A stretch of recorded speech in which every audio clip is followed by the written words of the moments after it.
त्रिपाठी जी प्रयागराज से। प्रियंबदा दास जी, आप दोनों का एक जैसा प्रश्न है महाराज जी। महाराज जी, आपके पास बैठने से जो मन की स्थिति रहती है, ये हमेशा बनी रहे यहाँ से जाने के बाद भी, ये संभव कैसे हुआ? क्योंकि ये मन ऐसी ऐसी जगह ले जाता है, बाद में सोचने पे भी अपने आप से घृणा आती है महाराज जी। हाँ, अब यहाँ तो धाम का प्रभाव है, नाम का प्रभाव है। यहाँ तो सहज पवित्रता, शांति, संकल्पहीनता ये अनुभव में आएगी। कोई संकल्प नहीं बन रहा, क्योंकि धाम है ना प्रियाजू का। और जैसे भी बनता है, अपने लोग नाम में ही रहते हैं प्रभु के, उसका प्रताप है। बस आप भी वहीं रहिए, जहां मन जाए वहां से हटा के नाम में लगाते रहिए। अभ्यास योग युक्तेन चेतसा नान्यगामिना। जब तुम्हारा चित्त, तुम्हारा मन जाएगा, तो जिस वस्तु में जाएगा, जिस व्यक्ति में जाएगा, सही मानिए उसमें भगवान है। जहां आप भावना करोगे मन लौट आएगा। देखो, लोग समझ नहीं रहे, ऐसे भगवान कैसे हो सकते हैं? हमारे मन में भ्रम आता है ना, प्रश्न आ जाता है। हीटर गर्म कर रहा है ना, पावर कौन है? बिजली है ना।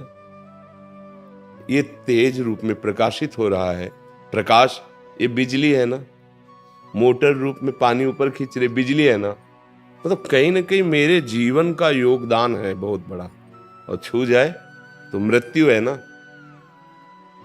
भला जो जीवन दे रही वो मृत्यु कैसे हो सकती है? लगता है नहीं लगा? तो अगर आप जानते हैं बिजली के प्रभाव को और बिजली की महिमा को, तो आप कहोगे कोई ये बात, इसमें प्रश्न की जरूरत ही नहीं है। उसका प्रभाव छुओगे तो मार देगी, और प्रयोग करोगे तो जीवन दान दे देगी। प्रकाश दे रही, पानी दे रही, मशीनें चल रही हैं, फ्रिज में ठंडा कर रही है, हीटर में गर्म कर रही।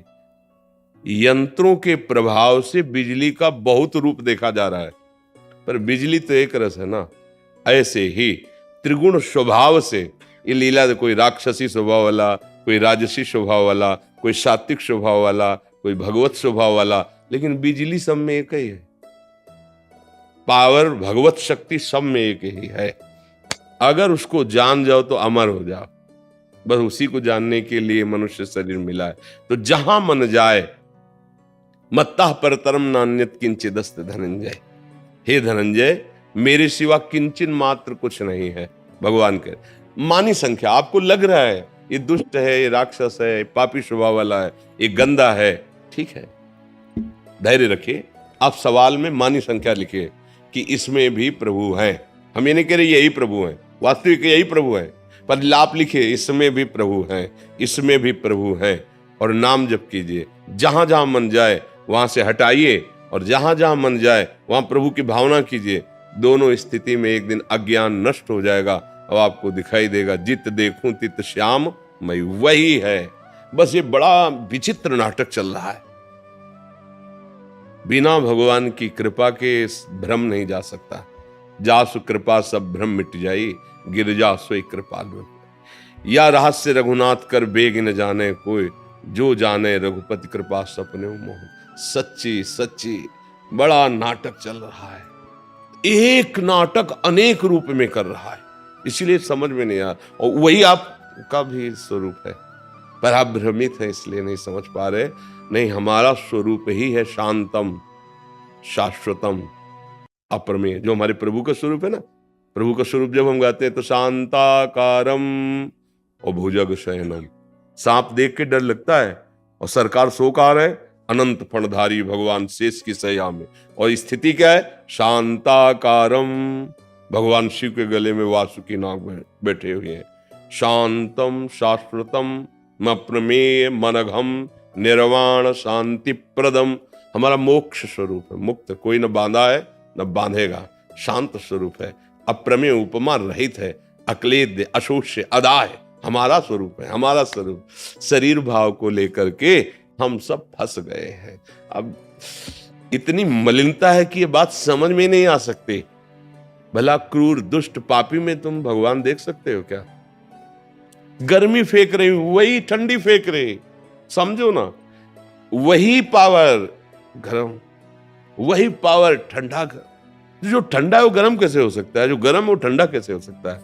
ये यंत्र के प्रभाव से पावर दोनों में समान है। जो साधक है, उपासक है, भक्त है, वो तत्व देखता है, वो स्वभाव के अनुसार अलग अलग पावर का प्रयोग दिखाई दे रहा है वही।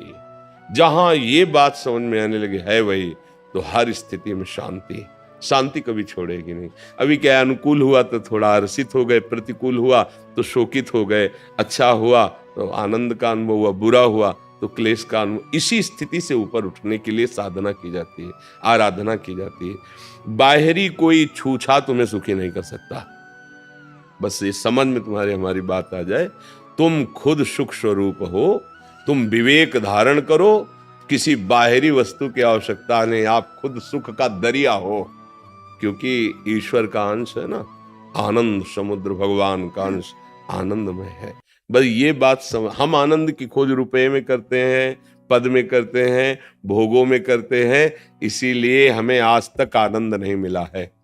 एक बार राजसूय यज्ञ में भगवान श्री कृष्ण अर्जुन पास ही बैठे थे, तो एक चींटा एक दाना लेकर के चावल का टूटा हुआ बड़ी मुश्किल से चल पा रहा था, क्योंकि उसकी एक टांग टूटी हुई थी।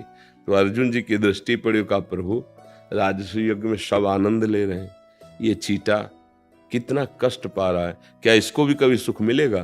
तो भगवान ने कहा तुम तो इसके आगे को देख नहीं पा रहे, पूर्व को। ये 14 बार इंद्र बन चुका है चींटा। भगवान ने क्या कहा? 14 बार वो इंद्र बन चुका है, और आज दशा क्या है? एक दाना लेकर लंगड़ा के चल रहा है। समझ रहे हो? हम इंद्र भी बन चुके हैं, हम देवता बन करके खूब भोग भोगे हैं, हम नरक में जाकर खूब दंड भोगे हैं, कुछ याद नहीं है। माया का काम है विस्मरण करा दे। अब नया शरीर मिला भगवत प्राप्ति के, लगता है भोग भोग लो, जो तुम चाह रहे हो इससे बढ़कर तुम्हें मिल चुका है, लेकिन आज तक तुम्हें तृप्ति नहीं हुई। अब क्या होगी? तृप्ति होनी है अंदर से। देखो, जो तुम चाह रहे हो वो तुम्हें मिल जाता है, तो विश्राम मिल जाना चाहिए ना। विश्राम का मतलब आहा अब मुझे नहीं चाहिए, प्रभु मैं जो चाह रहा था वो मुझे मिल गया। क्या ऐसा कभी हुआ है? कभी भी। क्षण भर के लिए तो लगता है, फिर इसके बाद फिर इसका मतलब मन हमारा खुद कह रहा है कि जो मैं चाह रहा हूं वो सही अभी मिल नहीं पा रहा। और देखो केवट जी को भगवान के चरण मिले धोने को, तो भगवान कह रहे हैं कि ये लोग प्रियाजू की सियाजू की मुद्रिका, अब कछुनाथ ना, अब पा गया, अब पा गया। मीरा जी नाच रही, पायो जी पायो मैंने राम रतन, अब मिल गया। मतलब मेरे मन को विश्राम तभी मिलेगा जब भगवान का भजन होगा, भगवान की अनुभूति होगी, और वो तभी होगी जब हम अभ्यासरत रहे। ये सबकी समझ में नहीं आएगा, इसलिए क्योंकि माइक बुद्धि है। सही पूछो, अगर उस वस्तु और व्यक्ति से भगवान अंतर ध्यान हो जाए तो आप अभी नष्ट करने की सोचने लगेंगे। तो देखो, जैसे पति का बहुत प्यारा शरीर है और मेरे भगवान वहां से अंतर ध्यान हो जाए, कितने मिनट गले लगाओगे? डर लगेगा छूने में, और पैसा दे के नष्ट करवा दोगे। नहीं, पैसा दे के लकड़ी लाओगे और उसकी चिता लगाओगे, और उसे पूछे कि ये जो तुम आग लगाने जा रहे हो, ये वही तो शरीर है जिसको आप पति मान रहे थे, या पत्नी मान रहे थे, या प्रिय मित्र, जो भी मान रहे हो आप? बोले नहीं, वो तो चला गया। कौन चला गया? तुमने उसको जाना? तुमने उसको पहचाना? बोले नहीं, तो जाना तो शरीर को था, इसे गले लगाओ, अब इसे रखे रहो। नहीं नहीं, अब कैसे रख सकते हैं? वो चला गया। अनजाने में भी हम प्यार उससे कर रहे थे। कौन से? जो भगवान अंदर बैठे, जो भगवान का अंश है। अज्ञान की धरा में हम जी रहे, इसलिए समझ नहीं पा रहे कि हमारा स्वरूप ही शांत है, हमारा अक्लेद्य, कोई क्लेश छू नहीं सकता, अदा है, कोई अग्नि की ताकत नहीं जला सके, अशोच्य, कोई वायु की ताकत नहीं कि सुखा सके। हमारा स्वरूप जो है वो ऐसा है। इसलिए नाम जप करते हुए जहां जहां मन जाए वहां वहां भगवत भावना, और या वहां वहां से मन हटाकर अपने प्रभु के नाम में लगाना। दीर्घ काल निरंतर सत्कार सेवितो दृढ़ भूमि, यह दीर्घ काल तक निरंतर ऐसा अभ्यास किया जाए तो सिद्ध हो जाएगा दृढ़ भूमि, फिर परमानंद की अनुभूति होगी।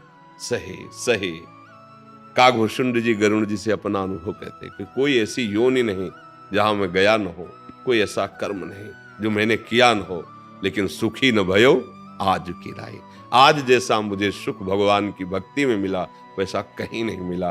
ये बड़े बड़े महापुरुषों का है। विश्वास करके चल दो, तो क्या करना, कुछ बदलना थोड़ी है। जैसे रह रहे हो वैसे रहो, पत्नी पुत्र परिवार वैसे ही, जो ड्यूटी कर रहे हो वही ड्यूटी करो, बस भावना बदलनी है। ये ड्यूटी भगवान की सेवा है, ये परिवार भगवान का ही दिया हुआ कर्तव्य है, तो हम उसका निर्वाह, पत्नी के साथ पति का कर्तव्य, पुत्र के साथ पिता का कर्तव्य, माता के साथ पुत्र का कर्तव्य, अपने अपने कर्तव्य का निर्वाह रूपी पूजा करते हुए और नाम जप करो, भगवान के सहारे रहो। जो एक सिद्ध संत को गति होती है वही आपकी गति होगी।